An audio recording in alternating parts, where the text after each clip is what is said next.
మరి ఇలా మాగంటి సునీత గోపినాథ్ కన్నీళ్లు పెట్టుకున్నది. ఒక మహిళ భర్త కోల్పోయిండు, కార్యకర్తల ముందర చూస్తే భావోద్వేగానికి గురైంది. అదొక డ్రామా సీరియల్ అన్న పొన్నం ప్రభాకర్ గారికి మహిళా కమిషన్ నోటీస్ ఇచ్చిందా? నేరెళ్ళ శారద గారు, మీరు మహిళా కమిషన్ చైర్పర్సన్ కదా, మీరు వెంటనే పొన్నం ప్రభాకర్ గారికి నోటీస్ ఇవ్వాలి కదా. పత్రికాముఖంగా బాజాప్తా ప్రెస్ కాన్ఫరెన్స్ పెట్టి చెప్తున్నాడు, ఈ సీరియళ్ళు డ్రామాలు మాకు కూడా వచ్చు, ఈ కన్నీళ్ళని కూడా ఫేక్ కన్నీళ్ళని. మరి పొన్నం ప్రభాకర్ గారికి నోటీస్ ఇచ్చారా నేరెళ్ళ శారద గారు? మీరు అంటే మీరు కేటీఆర్ గారు మహిళలు బస్సుల్లో ప్రయాణిస్తుంటే చెయ్యని కామెంట్ను ఆయనకు ఆపాదించి మీరు ఆయనకు నోటీస్ ఇచ్చి ఆయన మహిళా కమిషన్ వచ్చేదాకా పట్టుబట్టిండ్రు కదా. మరి అలా పొన్నం ప్రభాకర్ గారికి నోటీస్ ఇస్తారో ఒక మహిళను కించపరిచినందుకు?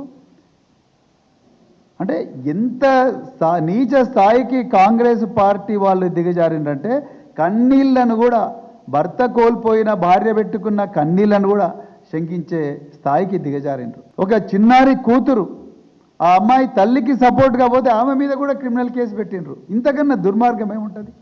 నిజానికి మీరు క్రిమినల్ కేసు పెట్టాల్సింది ఎవరి మీద?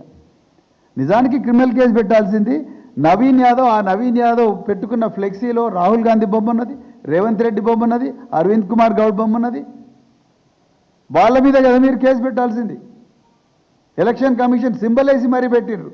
అసలు ఫేక్ ఐడీలు పంచడం తప్పు. సెక్షన్ 17 ఆర్పీ యాక్ట్ ప్రకారం, సెక్షన్ 31 ఆర్పీ యాక్ట్ ప్రకారం ఫేక్ ఐడీలు పంచడం తప్పు. ఎలక్షన్ కమిషన్ ఎందుకు సోమోటో కేసు నమోదు చేయడం లేదు ఈ విషయంలో?